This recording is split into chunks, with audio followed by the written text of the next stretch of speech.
Good morning, नमस्कार। Times नौ भारत में आप सभी का बहुत बहुत स्वागत है। आपके साथ हूं मैं अमित सिंह। न्यूज उदय में आज आपको दिखाएंगे देश दुनिया की बड़ी खबरें, लेकिन पहले देखिए 5 मिनट में 25 खास खबरें सिर्फ आपके लिए। यूएनएससी की बैठक में आतंकवाद के मुद्दे पर चर्चा की भारतीय विदेश मंत्री ने की अध्यक्षता। एस जयशंकर ने कहा, कोविड के बारे में जो सच है वो आतंकवाद के बारे में और भी सच है। जब तक हम सभी सुरक्षित नहीं, तब तक हम में से कोई भी सुरक्षित नहीं। अफगानिस्तान संकट के चलते एस जयशंकर ने रद्द की मैक्सिको, पनामा और गुआना की यात्रा। आज भारत लौटेंगे विदेश मंत्री। यूनाइटेड नेशंस की बैठकों में शामिल होने गए थे अमेरिका। आज नाटो ने अफगानिस्तान पर चर्चा के लिए बुलाई विदेश मंत्रियों की बैठक। वीडियो कॉन्फ्रेंसिंग के जरिए नाटो देशों से चर्चा करेंगे सेक्रेटरी जनरल। 30 देशों का सैन्य संगठन है नाटो। अफगान सरकार के साथ हथियारों की डील नहीं करेगा अमेरिका। बाइडेन प्रशासन ने लिया बड़ा फैसला। कहा, तालिबान के कब्जे के बाद अफगान सरकार के साथ हथियारों की सभी डील रद्द। अफगानिस्तान के पंजशीर घाटी में तालिबान विरोधी ताकतों का जमावड़ा। रूसी विदेश मंत्री सरगेई लावरोव का बयान। उपराष्ट्रपति अमरुल्लाह सालेह और अहमद मसूद के नेतृत्व में तालिबान का विरोध जारी। अफगानिस्तान में अमेरिका के 5200 से ज्यादा सैनिक तैनात। यूएस ने अब तक 7000 लोगों को निकाला। काबुल में अमेरिकी विमान से गिरकर अफगानी फुटबॉलर जकी अनवारी की मौत। अफगानिस्तान में तालिबान के खिलाफ प्रदर्शन हुआ तेज। अज़दाबाद में तालिबानियों की फायरिंग में कुछ लोगों की मौत। अफगानिस्तान का झंडा लेकर प्रदर्शन कर रहे लोगों पर बरसाई गोलियां। तालिबान के कब्जे के बाद अफगानिस्तान को मदद कर सकता है चीन। तालिबान के प्रवक्ता सुहेल शाहीन ने कहा, अफगानिस्तान के विकास में योगदान दे सकता है चाइना। तालिबान का समर्थन कर फंसे all India Muslim personal law board के सदस्य सज्जाद नोमानी। वकील विनीत जिंदल ने दिल्ली पुलिस कमिश्नर से की शिकायत। देशद्रोह का केस दर्ज करने की मांग। पॉपुलर फ्रंट ऑफ इंडिया के अध्यक्ष OMA सलाम ने किया तालिबान का समर्थन। कहा, अफगानिस्तान ने 20 साल चले क्रूर विदेशी कब्जे को हराया। अपनी जमीन को विदेशी आक्रमण से मुक्ति के लिए संघर्ष करने वालों के लिए यह एक सबक। कांग्रेस की अंतरिम अध्यक्ष सोनिया गांधी की आज शाम 4 बजे विपक्षी दलों के साथ बड़ी बैठक। लोकसभा चुनाव, किसान, पेगासस, संसद हंगामा समेत कई मुद्दों पर होगा मंथन। सोनिया गांधी ने खुद फोन कर बड़े नेताओं को इनवाइट किया। सोनिया गांधी की वर्चुअल बैठक में शामिल होंगे शरद पवार, ममता बनर्जी, MK स्टालिन समेत करीब 15 पार्टियों के बड़े नेता। महाराष्ट्र, झारखंड के अलावा कांग्रेस शासित राज्यों के मुख्यमंत्री भी मौजूद रहेंगे।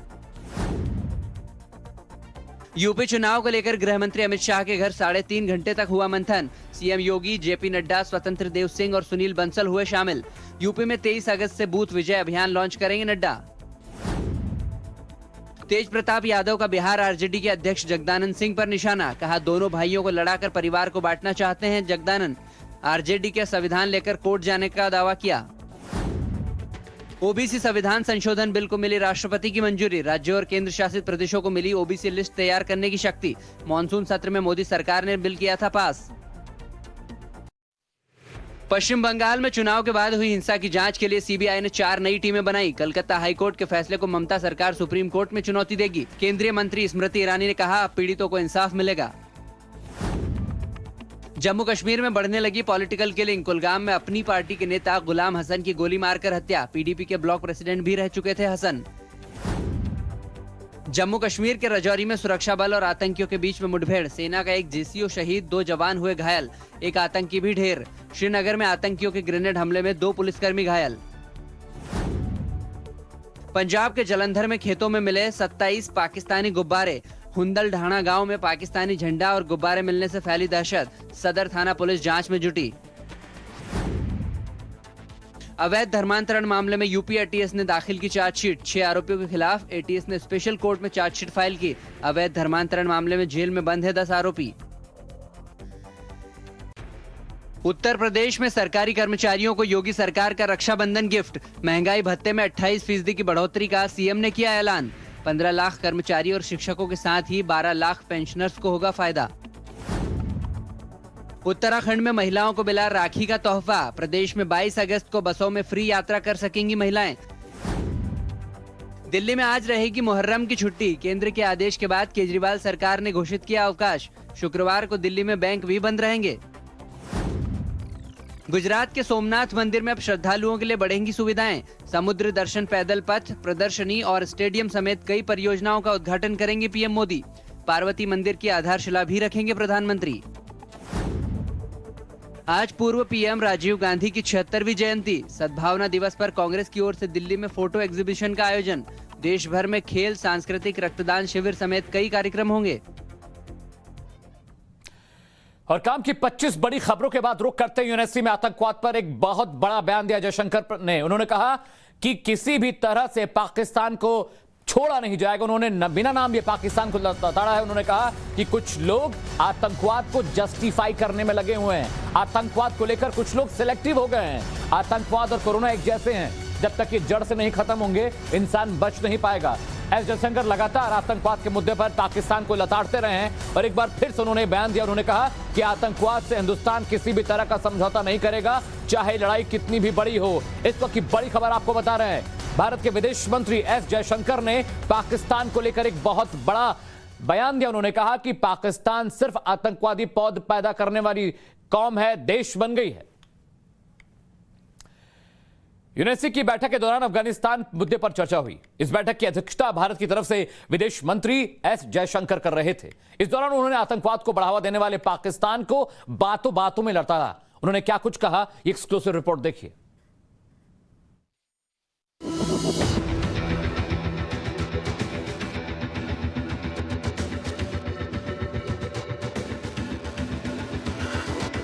अफगानिस्तान का हाल बेहाल है।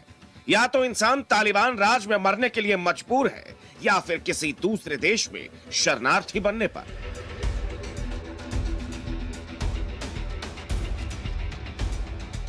अफगानिस्तान की हालत के लिए जिम्मेदार तालिबान तो है ही, लेकिन सवाल यह है कि क्या इसके अलावा कोई और प्लेयर है?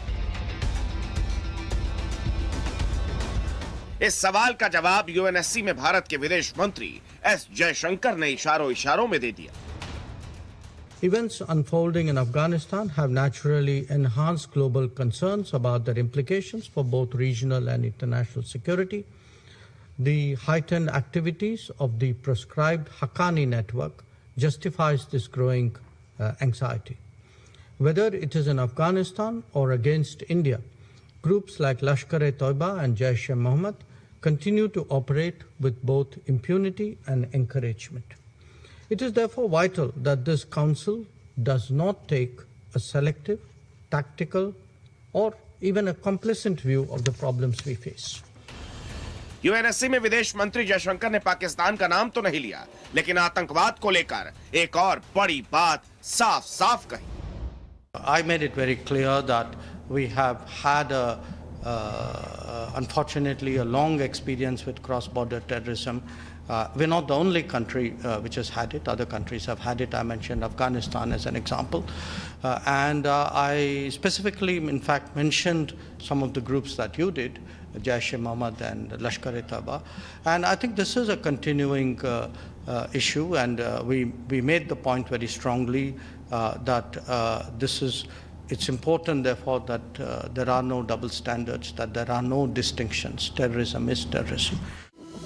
एक ताजा रिपोर्ट में यह बात सामने आई है कि अफगानिस्तान में आतंकवाद को बढ़ावा देने में पाकिस्तान का हाथ है। रिपोर्ट में यह दावा किया गया है कि पाकिस्तान का नया आतंकी अड्डा अफगानिस्तान बन रहा है। पूर्वी और दक्षिणी अफगानिस्तान में पाकिस्तान में पल रहे जैश-ए-मोहम्मद अपने आतंकी ठिकाने बना रहा है, जिनमें आतंकियों को ट्रेनिंग दी जाएगी। पाकिस्तान की आईएसआई ने अल-कायदा, जैश, आईएसकेपी, तालिबान और जमात जैसे संगठनों को एकजुट किया है। लश्कर और जैश जैसे संगठन मिलकर तालिबानी आतंकियों को ट्रेनिंग दे रहे हैं। इस ट्रेनिंग में drone, night vision device, thermal scope, computer और रेडियो चलाने की ट्रेनिंग भी शामिल है। पाकिस्तान अफगानिस्तान को अपना आतंक का अड्डा बना रहा है। इसके पीछे दो वजह है। पहली वजह, पाकिस्तान में पल रहे आतंकी संगठनों को एक नया ठिकाना मिल जाएगा, जहां से पाकिस्तान तालिबान के साथ मिलकर कश्मीर में आतंक फैलाने की तैयारी में है। और दूसरी वजह, FATF की ग्रे लिस्ट से छुटकारा मिल जाएगा। पाकिस्तान को लगता है कि पिछले 20 साल तक उसने तालिबान की जो मदद की है, अब उसकी वसूली का समय आ गया है। लेकिन इमरान ये समझ नहीं पा रहे हैं कि आतंक के जिस सांप को उन्होंने 2 दशकों तक दूध पिलाया है, अब वो उन्हें डसने वाला है। गुड तालिबान और बैड तालिबान की बात करने वाले इमरान खान को ये जल्द ही समझ लेना चाहिए कि आतंकवादी कभी किसी देश के सगे नहीं होते। ऐसे में अफगानिस्तान के जरिए भारत में आतंक फैलाने का सपना वो छोड़ ही दें तो बेहतर होगा। निकुंज गर्ग के साथ ब्यूरो रिपोर्ट, टाइम्स नाउ, नव भारत। और अब वक्त हमारे फैक्ट चेक सेगमेंट का। आज अपने फैक्ट चेक सेगमेंट पे हम आपके लिए 2 वीडियो लेकर आए जिसके सच होने के दावे किए जा रहे हैं। पहला वीडियो तालिबान के जश्न का है और दूसरे वीडियो को लेकर यह दावा किया जा रहा है कि तालिबानी आतंकियों ने अफगानिस्तान की महिला पायलट की पत्थर मारकर हत्या कर दी। क्या है इन दोनों वीडियोस का सच, हमारी इस रिपोर्ट में देखिए।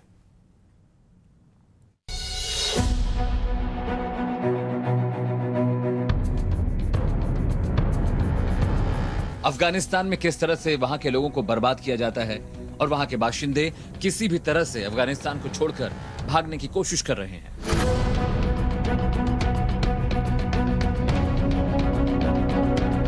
वीडियोस में लोगों को सरेआम बम से उड़ाते, खून खराबा करते देखा गया है।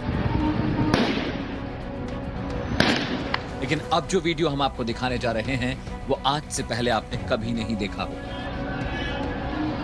तस्वीरों में देखिए कैसे तालिबानी आतंकी हाथ में हथियार लेकर नशे में धुत डीजे के म्यूजिक पर डांस कर रहे हैं। इस वीडियो को लेकर यह दावा किया जा रहा है कि वीडियो तालिबान के अफगानिस्तान पर कब्जे के बाद का है।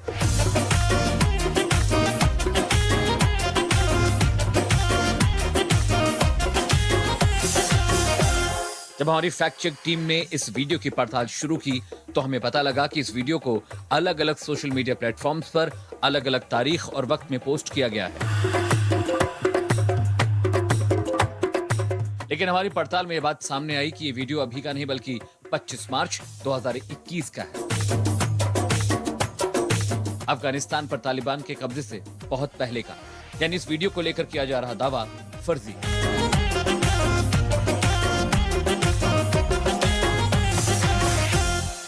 खून से लथपथ चेहरे और आंखों में उतर आए खौफ के साथ ऊपर देखती इस लड़की की फोटो सोशल मीडिया पर खूब वायरल हो रही है। फोटो में लड़की को कई लोगों ने घेर रखा है, जिनमें से एक के हाथ में पत्थर भी नजर आ रहा है। ऐसा दावा किया जा रहा है कि ये लड़की अफगानी सेना की पायलट थी, जिसकी हाल ही में तालिबान के लड़ाकों ने पत्थर मार मार कर हत्या कर दी। इस फोटो को शेयर करते हुए एक यूजर ने लिखा, साफिया फिरोजी अफगानी सेना में शामिल 4 महिला पायलटों में से एक। खबरों के मुताबिक आज इन्हें मार दिया गया। बाहर आजादी की जंग। तालिबान से ज्यादा घातक वो हैं जो उनका समर्थन कर रहे हैं। इस पोस्ट का आर्काइव वर्जन यहाँ देखा जा सकता है। हमारी फैक्ट चेक टीम ने पाया कि सोशल मीडिया पर वायरल तस्वीर न तो अफगानिस्तान की पायलट कैप्टन साफिया फिरोजी की है और न ही हाल फिलहाल की। ये परखुंदा मलिक ज़ादा नाम की अफगानी महिला की फोटो है, जिसकी 2015 में कुरान जलाने के झूठे आरोप के चलते भीड़ ने हत्या कर दी थी। तालिबान ने साफिया फिरोजी की हत्या की है या नहीं, इसे लेकर 19 अगस्त 2021 तक किसी भी विश्वसनीय न्यूज वेबसाइट पर कोई रिपोर्ट नहीं छपी। ब्यूरो रिपोर्ट, टाइम्स नाउ, नव भारत। और फैक्ट चेक के बाद आपको दिखाते हैं आपके काम की वो अहम खबरें जिसे जानना आपके लिए बेहद जरूरी है। यूपी की योगी सरकार ने राज्य के कर्मचारियों के लिए बड़ा ऐलान किया है। मुख्यमंत्री योगी आदित्यनाथ ने सरकारी कर्मचारियों का महंगाई भत्ता बढ़ाने की घोषणा की है, जो जुलाई 2021 से लागू होगा। यूपी की योगी सरकार के इस फैसले के बाद प्रदेश के कर्मचारियों और पेंशनर्स को 28% डीए और डीआर मिलने लगेगा। यूपी सरकार के जरिए लागू किए गए इस महंगाई भत्ते का फायदा 1 अगस्त को मिलने वाली जुलाई महीने की सैलरी के साथ जुड़कर मिलेगा। प्रदेश सरकार को इस फैसले को पूरा करने के लिए करीब 6,500 करोड़ रुपए सालाना खर्च करने होंगे। केंद्र सरकार ने अपने कर्मचारियों का डीए हाल ही में 28% बढ़ाने का ऐलान किया था। ऐसे में यूपी की योगी सरकार ने भी अपने कर्मचारियों को रक्षाबंधन का तोहफा देते हुए एक बड़ी घोषणा कर दी है। इसके अलावा सीएम योगी ने आंगनवाड़ी वर्कर्स के लिए भी तोहफा देते हुए उनका मानदेय बढ़ाने की घोषणा की है। कोरोना की तीसरी लहर की संभावना के बीच बच्चों के लिए अच्छी खबर है। अगले महीने बच्चों के लिए कोरोना की वैक्सीन आ सकती है। नेशनल इंस्टीट्यूट ऑफ वायरोलॉजी ने इसकी जानकारी साझा की है। NIV का कहना है कि बच्चों के लिए सितंबर तक वैक्सीन की उपलब्धता हो सकती है। इसके लिए 2 से 18 साल की उम्र वालों के लिए अलग अलग अस्पतालों में ट्रायल भी चल रहा है।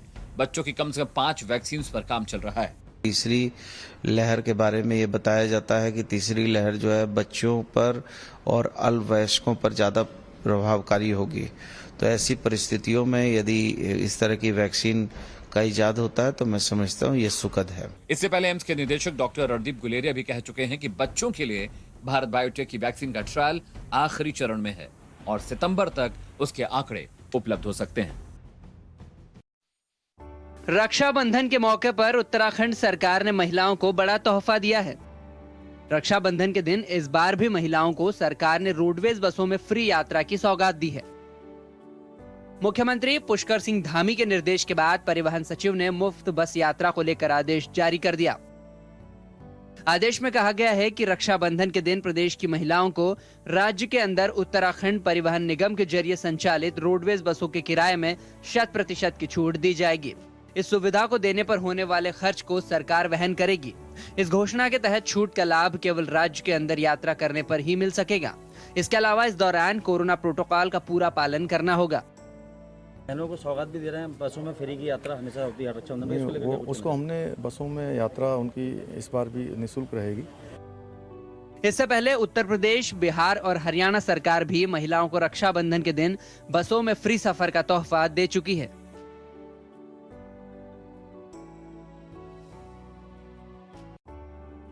पंजाब नेशनल बैंक के ग्राहकों के लिए एक बड़ी खुशखबरी है। बैंक ने 75वें स्वतंत्रता दिवस के मौके पर अपने ग्राहकों को एक खास ऑफर दिया है। 30 सितंबर 2021 तक बैंक अपने ग्राहकों से होम लोन पर प्रोसेसिंग फीस और डॉक्यूमेंटेशन चार्ज नहीं लेगा। मतलब आपको 30 सितंबर तक होम लोन पर ना तो प्रोसेसिंग फीस देनी है और ना ही documentation charge. Punjab national bank इससे पहले तक होम लोन का 0.5% प्रोसेसिंग और डॉक्यूमेंटेशन चार्ज के रूप में लेता था, जो अब 30 सितंबर तक पूरी तरह से फ्री रहेगा। जब कोई बैंक होम लोन देता है तब ग्राहक को इसके लिए प्रोसेसिंग फीस देनी होती है और इसका भुगतान एक ही बार किया जाता है। पंजाब नेशनल बैंक अपने ग्राहकों को 6.80% पर होम लोन दे रहा है।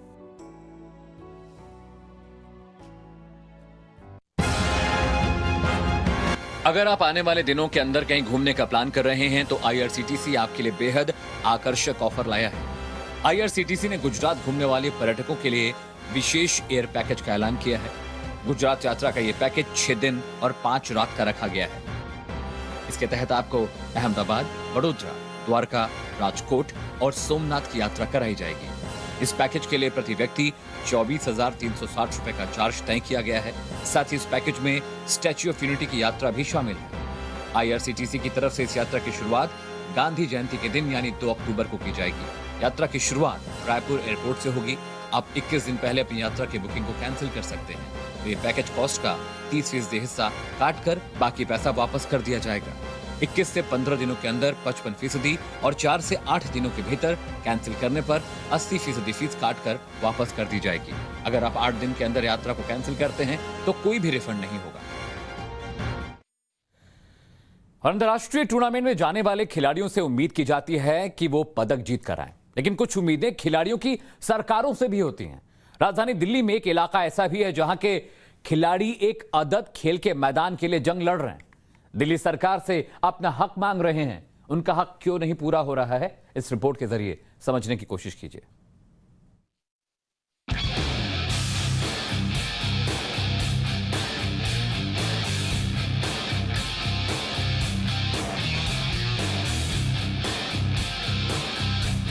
हरियाणा से सटा हुआ दिल्ली का आया नगर गांव।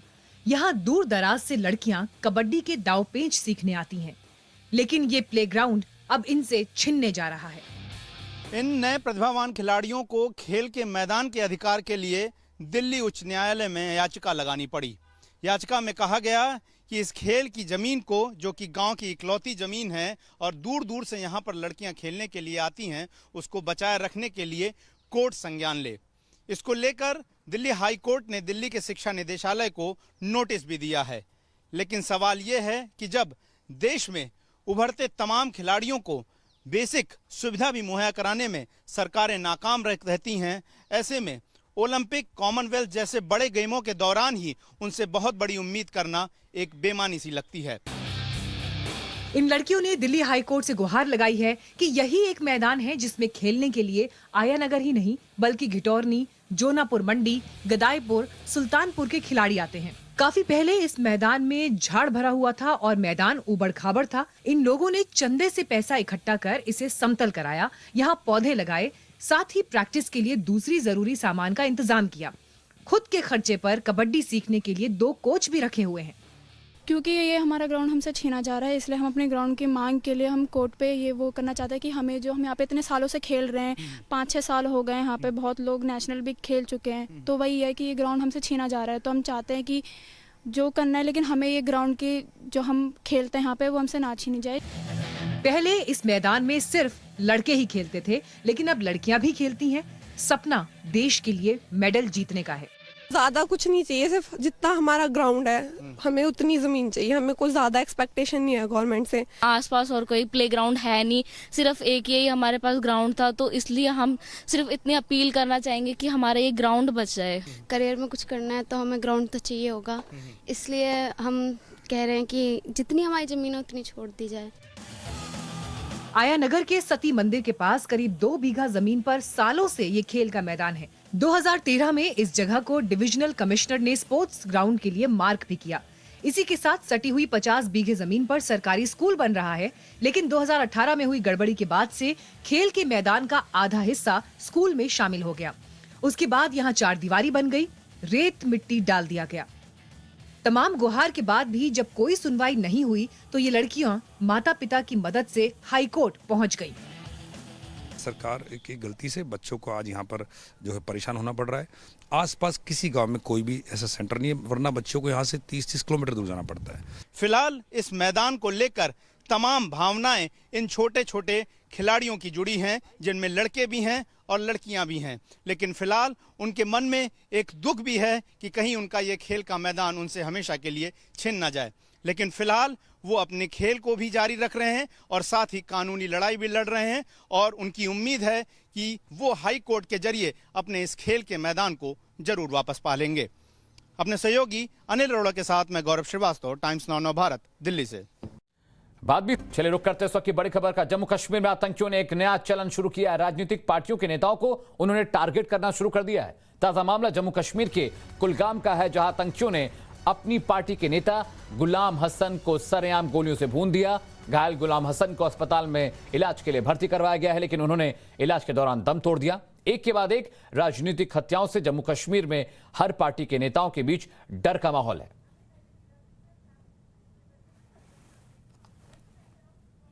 तो इस वक्त की बड़ी खबर आपको बता रहे हैं कि जम्मू कश्मीर में आतंकियों ने अपना एजेंडा चेंज कर दिया है और अब उनका फोकस है कि वो पॉलिटिकल पार्टी के जो नुमाइंदे हैं उन पर हमला करें ताकि खौफ बनाया जा सके, क्योंकि सेना से वो लड़ाई कर नहीं पा रहे हैं तो वो सॉफ्ट टारगेट ढूंढ रहे हैं, यानी परिवार को मार रहे हैं, पुलिस वालों के घरों में घुसकर गोली मार देते हैं। कौन थे गुलाम हसन, ये समझना आपके लिए बहुत जरूरी है। अपनी पार्टी के कार्यकर्ता थे, अपनी पार्टी से पहले पीडीपी में हुआ करते थे, पीडीपी के ब्लॉक प्रेसिडेंट थे और काफी काम भी किया उन्होंने जम्मू कश्मीर में। तो ये गुलाम हसन है जिनको आतंकवादियों ने गोली मारी। और अनवर सिन्हा ने इसे लेकर एक ट्वीट किया, कुलगाम के देवसर में नेता श्री गुलाम हसन लोन पर हुए आतंकवादी हमले के बारे में सुनकर व्यथित हूं। मैं इस कायरतापूर्ण हमले की कड़ी निंदा करता हूं। दोषियों को जल्द ही न्याय के कटघरे में खड़ा किया जाएगा। इस दुख की घड़ी में परिवार के साथ मेरी प्रार्थना है। मनोज सिन्हा जो कि उपराज्यपाल हैं जम्मू कश्मीर के, उन्होंने कहा है तो जिस तरह से कश्मीर में अब आतंकवादियों ने अपना मोटिव, अपना एजेंडा चेंज कर दिया है, वो इस बात की तस्दीक करता है कि सेना से लड़ाई नहीं हो पा रही है, अब वो परिवार को निशाना बना, नेताओं को निशाना बना। महबूबा मुफ्ती ने भी इसे लेकर एक ट्वीट किया, उन्होंने भी हसन की हत्या पर दुख जताया। उन्होंने लिखा कि दुर्भाग्य से कश्मीर में राजनीतिक हत्याओं का सिलसिला थमने का नाम नहीं ले रहा है।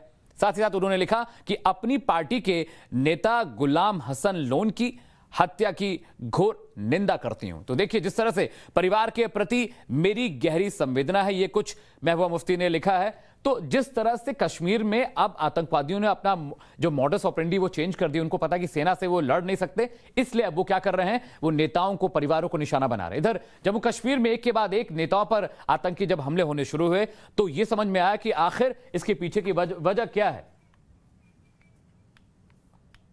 जब दक्षिण कश्मीर के देवसर इलाके में गुलाम हसन लोन की हत्या के बारे में सुनकर लोग दहशत में हैं। आतंकी संगठनों द्वारा मुख्यधारा के राजनेताओं को निशाना बनाने का यह नया खेल बहुत चिंताजनक है और इनकी शब्दों में कड़ी निंदा करते हैं। ईश्वर उन्हें जन्नत में जगह दे। तो लगातार जिस तरह से जम्मू कश्मीर में हसन को निशाना बनाया गया, तमाम जो कश्मीरी लोग हैं इस खौफ में हैं कि अब आतंकवादियों के निशाने पर परिवार हैं, नेता हैं, ताकि वो ज्यादा से ज्यादा खौफ पैदा कर सकें, क्योंकि नुमाइंदों को डराएंगे तभी आतंकवादियों का खौफ पब्लिक के अंदर आएगा। नेताओं पर हमला आतंकियों का नया मॉड्यूल है। बीते एक साल में जम्मू कश्मीर में आतंकियों ने 21 नेताओं की हत्या कर दी है। इससे सबसे ज्यादा बीजेपी के नेता शामिल हैं। जम्मू कश्मीर में जातिक हत्याएं कैसे कैसे हुई बताते हैं। 9 अगस्त 2021 को अनंतनाग में गुलाम रसूल डार जो कि बीजेपी के नेता थे, उनकी पत्नी की हत्या कर दी गई। ये केस स्टडी हम आपको दिखा रहे हैं। 8 जुलाई 2021 की बात करें तो बांदीपोरा इलाके में वसीम बारी नाम के बीजेपी नेता थे, उनके पिता और भाई की आतंकवादियों ने गोली मारकर हत्या कर दी। इसके बाद 2 जून 2021 की अगर बात करें तो राकेश पंडिता जो कि बीजेपी के ही नेता थे, उनकी भी हत्या हुई। तो लगातार आतंकियों के निशाने पर बीजेपी है। 16 अप्रैल 2021 की बात करें तो बडगाम इलाके में नगर पालिका सदस्य AK भट्ट की हत्या कर दी गई। 29 अक्टूबर 2020 की बात करें तो कुलगाम इलाका है, बीजेपी के 3 नेताओं को एक साथ आतंकवादियों ने मौत के घाट उतार दिया था। तो जिस तरह से आतंकवादियों ने अपने काम करने का तरीका बदला है वो बेहद खतरनाक है। 6 अक्टूबर 2020 की बात करें, कुपवाड़ा वो इलाका है जहां सरपंच सज्जाद अहमद और पंच बशीर बेग की हत्या कर दी गई थी।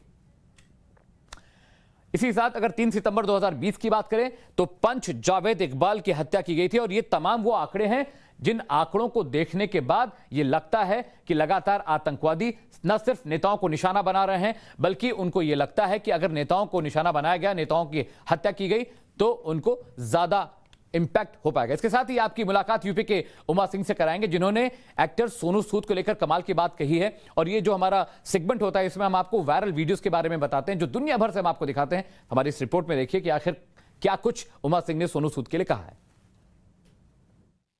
I am in front of you. Nice house. And nobody gave me permission to give you. This is my street. Okay, thank you. I thought, आपने राहुल गांधी का ये पूरा वीडियो देखा। अब समझिए कि आखिर ये महिला है कौन और क्यों राहुल गांधी को गले लगा रही है। ये वीडियो सोशल मीडिया पर क्यों वायरल हो रहा है, इसे समझने के लिए आपको राहुल गांधी और वीडियो में दिखाई दे रही बुजुर्ग महिला के बीच की कन्वर्सेशन सुननी होगी। And nobody gave me permission to give you. This is my street. Okay, thank you. I thought, I really want to see you. That is what I waited here, Thank you. If I make any inconvenience, no inconvenience. No inconvenience. Where's your securities? I want to tell them. See, this is my house. He is my son. He is born in front of me. You understand? Okay. So before you could see him, I saw him. For that position, I will not give to anybody. Video में दिखाई दे रही बुजुर्ग का नाम राजम्मा वावाथिल है। राजम्मा पेशे से nurse थी। 1970 में जब राहुल गांधी पैदा हुए तो उनकी मां सोनिया गांधी और राहुल गांधी की देखभाल का जिम्मा राजम्मा के पास ही था। ये वीडियो राहुल गांधी के वायनाड दौरे का है, जहां राजम्मा उनसे मिलने आई थी। आज का दूसरा viral video mountaineer Uma Singh का है। उमा सिंह यूपी के गोरखपुर जिले के रहने वाले हैं। पहले पूरा वीडियो देखिए, फिर आपको बताते हैं कि उनका ये वीडियो क्यों वायरल हो रहा है। उमा सिंह पेशे से एक पर्वतारोही और साइकिलिस्ट हैं। उमा सिंह साउथ अफ्रीका के सबसे ऊंचे पीक किलिमंजारो पर चढ़ने में कामयाब रहे हैं। उनके ठीक पीछे आप किलिमंजारो का बोर्ड लगा देख सकते हैं। वहां पहुंचकर उन्होंने जो कुछ एक्टर सोनू सूद के बारे में कहा, वो तो सबसे कमाल था। उमा सिंह ने अपनी कामयाबी को एक्टर सोनू सूद के नाम कर दिया। उमा ने सोनू सूद को भारत का असली हीरो बताया है।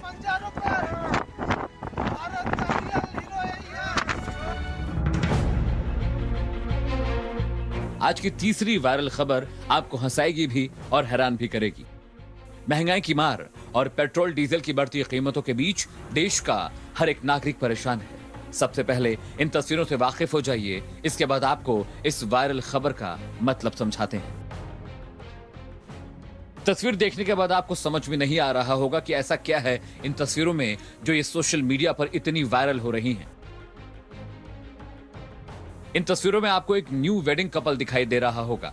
उनके साथ ही काले लिबास में एक और शख्स खड़ा है। काले लिबास में खड़ा ये शख्स असल में एक तमिल कॉमेडियन है और इनका नाम है मेइलसामी। अब तस्वीर में दूल्हा दुल्हन और मेइलसामी के हाथों पर गौर कीजिए। इनके हाथों में फ्लावर बुके या गिफ्ट के बजाय 5 लीटर पेट्रोल का केन है।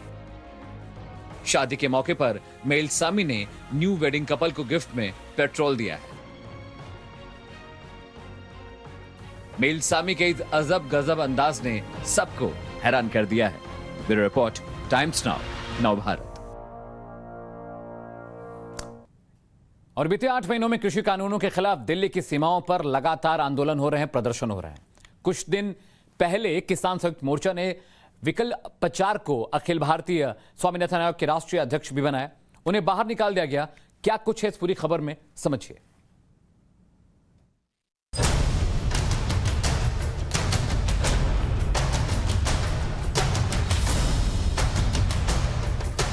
किसान आंदोलन पर सवाल उठा रहे इन 3 चेहरों को पहचानिए। विकल पचार, संयुक्त किसान मोर्चे से निष्कासित सदस्य और अखिल भारतीय स्वामीनाथन आयोग के राष्ट्रीय अध्यक्ष। कैलाश चौधरी, भारत सरकार में केंद्रीय कृषि और किसान कल्याण राज्य मंत्री। सरदार वीएम सिंह, राष्ट्रीय अध्यक्ष, राष्ट्रीय किसान मजदूर संगठन। हाल ही में संयुक्त किसान मोर्चा से निष्कासित किए गए विकल पचार का आरोप सुनिए। आज आप किसानों को बहकाकर बॉर्डर पर लाकर तीनों काले कानून और एमएसपी के लिए आप बातचीत करने को तैयार नहीं है। आप इस आंदोलन को केवल अपनी मर्जी से कभी कहते थे 9 महीने चलेगा, बक्कल तार देंगे, ये 2024 तक चलेगा। तो अपनी जो राजनीतिक महत्वाकांक्षाएं हैं, कम से कम किसानों की उन 700 शहादतों को देखिए। आज किसान बॉर्डरों के ऊपर उसने सर्दी देखी, गर्मी देखी, बारिश का मौसम देखा। लगातार हमारी लाशें जो है हमारे गाँवों में वापस जा रही है। तो इस समय में किसान जो है उसको इस आंदोलन का कुछ ना कुछ रिजल्ट निकलना चाहिए। आज संयुक्त किसान मोर्चा 4 आदमियों की प्राइवेट लिमिटेड कंपनी बन चुका है। राकेश टिकैत, रज्जेवाल, दर्शन पाल और योगेंद्र यादव ये एजेंडे डिसाइड करके आते हैं। इन लोगों के मन के अंदर ये है कि इस आंदोलन को हमने 2022 मार्च तक तो खींचना ही खींचना है। आज वही किसान नेता आंदोलन को 26 जनवरी के बाद लगभग 6.5 महीने पूरे हो चुके हैं, एक दौर वार्ता के लिए ये लोग मजबूर नहीं कर सके। यानी कहीं ना कहीं नेतृत्व की मंशा पर आज शक जाहिर होता है। विकल पचार के इस बयान से भारत सरकार में केंद्रीय कृषि एवं किसान कल्याण राज्य मंत्री कैलाश चौधरी भी सहमत हैं। जो 2024 की बात करते हैं, यूपी के चुनाव की बात करते हैं, तो इसका साफ जाहिर होता है कि इसके पीछे मोटिव इनका क्या है, पॉलिटिक्स है। लेकिन भारत सरकार हमेशा किसान को किसान की नज़र से ही देखती है।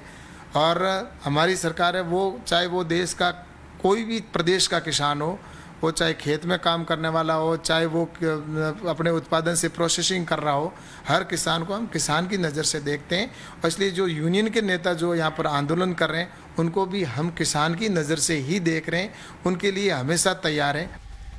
संयुक्त किसान मोर्चा के संस्थापकों में से एक सरदार वीएम सिंह ने भी साफ शब्दों में कहा है कि किसानों के मुद्दे पीछे रह गए हैं और अब नेता बनने की होड़ लगी है।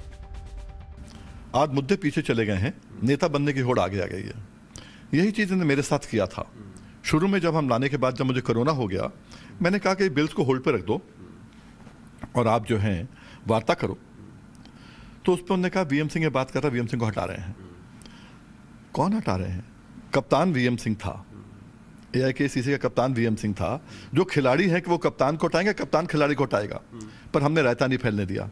हमने कहा बर्दाश्त कर लिया, हमने कहा जो करना है करो, किसान का मुद्दा खराब नहीं होना चाहिए। आज 9 महीने हो गए हैं, अब तो रायता खुद फैला दिया उन्होंने। कभी गुरनाम को निकालो, कभी किसी और को निकालो, अब उन्होंने हरियाणा को निकाल दिया है। अब तक इन बयानों से जो बात सामने आई वो ये है कि किसान नेताओं को किसानों के मुद्दों की चिंता नहीं है। संयुक्त मोर्चा अब राकेश टिकैत, योगेंद्र यादव, बलवीर सिंह राजेवाल और दर्शन पाल सिंह की निजी कंपनी है। किसान नेताओं की राजनीतिक महत्वाकांक्षाएं हैं। किसानों के नाम पर अपनी राजनीति चमकाई जा रही है। 2022 में होने वाले विधानसभा चुनाव खास तौर पर यूपी और पंजाब पर नजर है। 2024 में होने वाले लोकसभा चुनाव तक किसान नेता इस आंदोलन को खींचना चाहते हैं। संयुक्त किसान मोर्चा के ऊपर उठ रहे सभी सवालों को किसान नेता राकेश टिकैत और हन्नान मोल्लाह ने पूरी तरह से बेबुनियाद बताया है और साफ किया है कि हमारी मांगे आज भी किसानों के हित में है, हमें राजनीति में नहीं आना। चुनाव तो नहीं कोई लड़ रहा और कोई एक आदमी है वो कह रहा है, हम उसको जानते नहीं, किसी एक आदमी के उसके कहने से ये कोई देश का आंदोलन किसान थोड़ा खत्म हो जाएगा। किसान organisation declared we are not registered with election commission from the day one and we told we cannot contest election and we are not going to contest election. We have our politics but not party politics. Our politics, repeal 3 acts, MSP Act pass. This is our politics, Kisan politics. We are moving for that. So there is no question of, because of that we said that our is not a political party. So political parties activity we are not involved. Bureau report, times now Navbharat. और ऐसी तस्वीरों को देखकर लगता है कि किसान आंदोलन अपनी राह भटक गया है। एक छोटे ब्रेक का ब्रेक बाद देखिए हेलो भारत मेरे राजीव के साथ चल रहा हूं।